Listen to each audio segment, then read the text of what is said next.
Hello guys! Magandang araw sa inyo. Ngayong araw kasi itatry ko na naman ang aking kanin technique. Kasi di ba nung nakaraan, failed. Ngayon, itatry naman natin. Malay mo, maging successful na yung ating pag-training para maging mapaamo sila sa akin. So, ayun sila nag-aantay. Itong kanin na to nakababad to sa tubig. Hindi naman overnight ha. Bagong babad lang to. Ang kailangan lang naman to nakababad kasi para magkahiwa-hiwalay sila. O yan, hindi sila, di ba pagkain nagbubuo silang ganyan. So, ngayon para lang magkahiwa-hiwalay lang silang ganyan. So, tara, try natin sila kung gusto na nila ako or gusto na nila yung kanin. Let's go! So guys, itong mga siso na papakainin ko nito is yung nag-alaga sa kanila is yung nanay nila. Kaya mahirap ko silang mapaamo. Sanay sila sa nanay. Hindi katulad dito mga white kelso, incubator hatch sila. So, pagka kuha nila sa incubator, nakakita na sila ng tao, nasanay na sila ng tao. Pagdating sa akin, konting lambing na lang, okay na. Pero ito, kahit andyan yung nanay, pag nagpapakain ako, mayroong partition ba yung tawag doon na yung nanay nilalagay dito sa likod yung mga siso, tapos yung nanay nakaharap sa akin. Kaya, hindi talaga sanay sa akin yung mga siso. Pero ngayon, subukan natin. Try natin. Malay mo, maging okay na kami, di ba? Walang lalabas, bawal lumabas. Oh, chik. Chik. Tara na. Tanggalin natin itong inuman nila. Para mayroon silang space. Lagay ko na muna dito. Saglit lang naman. Chik. Ayun o. Aray. Chik. Kasakit ng manok ka. Chik. Uy. Chik. Natulala na siya. Nakawala siya. Ito kasi umalis ang bahay. Pag umalis ang bahay eh. Gawang una kong papakainin ito. Oh. Kain ka na. Sige na, huwag ka na malungkot. Kain ka na. Chik. In shock pa rin siya. Ayaw niya pa rin sa kamay ko. Papasok ko na dito para kasama ng mga kapatid mo. Huwag na kasi kayong Ngayon, magpapakain ako sa inyo. Nasa loob yung kamay ko. Ayun niyo. Mayroon na namang nakalabas. Ayun niyo. Ayaw mo kumain, oh. Hello? Oh.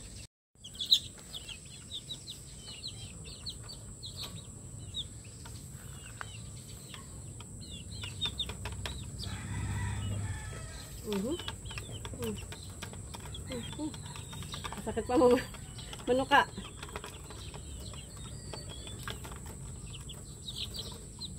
Oh, chichi.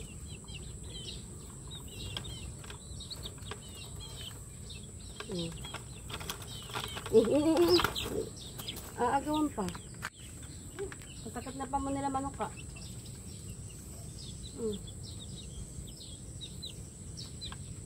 Well, medyo tumutukan na sila sa akin sa kamay ko, pero hindi pa rin talaga yung katulad ng mga white kelso ko.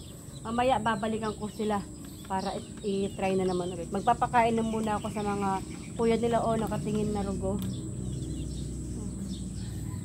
So yun na muna guys ang aking kwento sa kanila.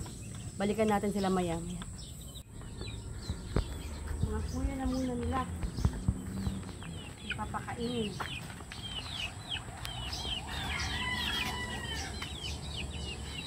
Init.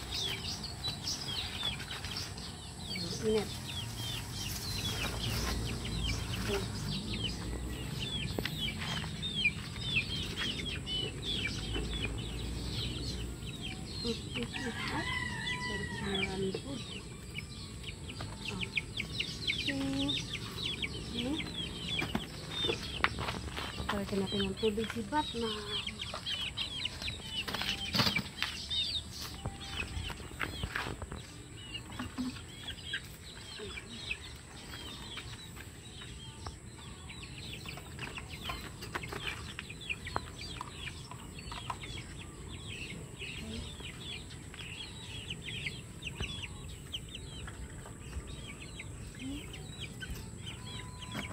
Ay.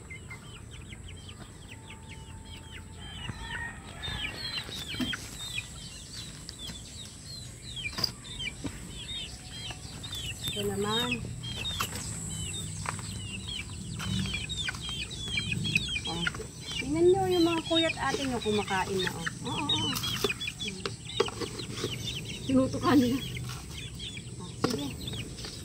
Kain na kayo guys. Super dry na yung kanilang ilong nila. Danom. Tapos guys, abangan nyo kasi sa mga susunod na pagkakataon, baka pwede ko na silang pakawalan. Pakawalan dito. Diba? Ayan, danom nyo. Excuse me.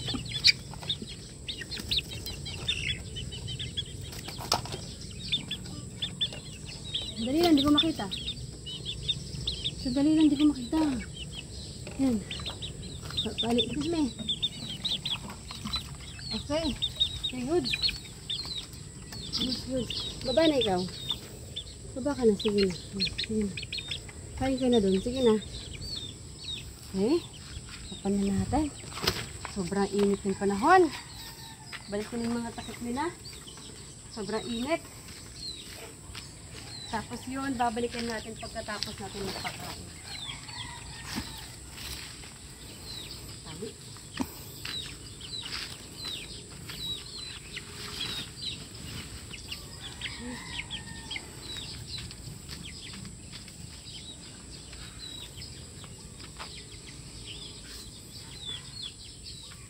Okay. Sa iba naman. So guys, kanina nakita nyo naman na nakakakain na sila ng konti-konti sa palad ko ng kanin. This time naman guys, mag-a-add tayo ng kanilang pinakapagkain talaga, yung Chick Booster. Pero bago ko gawin to, pinag-fast ko pa sila kagabi. Kumbaga, nagutom na talaga yan sila. So, eager na talaga sila kumain yan. Gustong-gusto na lang kumain. Pero kanina, di ba, nag-aalangan pa rin sila. Pero, eventually, siguro dahil nagugutom na sila, tumukha na rin sila ng kanin. Tapos, eto guys, ang gagamitin natin para may kanin, tapos may Chick Booster para, kasi ito yung familiar sa kanila na pagkain nila eh. Kaya magugustuhan talaga nila. Kaya guys, subukan natin ito na may Chick Booster, tapos lalagyan ng kanin, kung ano ang magiging reaction nila. Let's go! So guys, bala mangyayari ngayon, dahil na-break ko na yung kanilang unang pag-aalinlangan sa akin. Ito na talaga yun. Oh.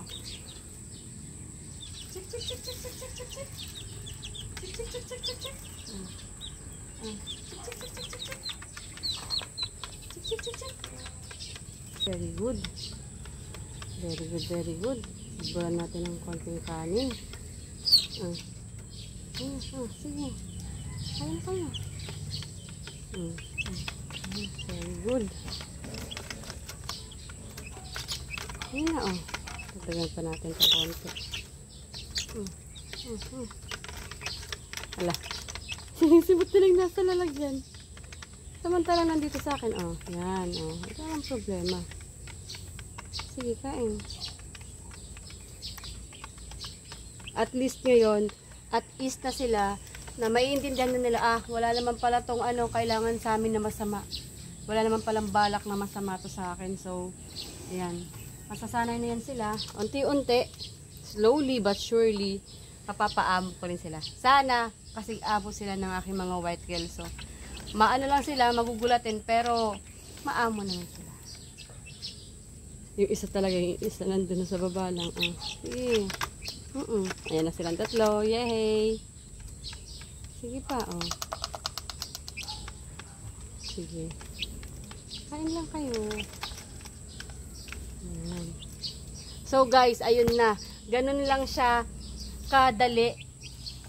Pero hindi siya mabilis ha. Madali siya magpaamo, pero kailangan mo talaga ng patience, time, at saka yung talagang intindihin mo lang sila kasi mga sisi yun eh. So kailangan talagang ikaw yung umintindi sa kanila. 'Di ba? Nakailang takas sila sa akin pero constant pa rin yung pagpasensya natin sa ating mga alaga. So guys, yun ang aking mga sisiw na anak ni Sky. At ako si Aling Mimay. Bye-bye! Busy ang aking kamay na isa. Bye-bye!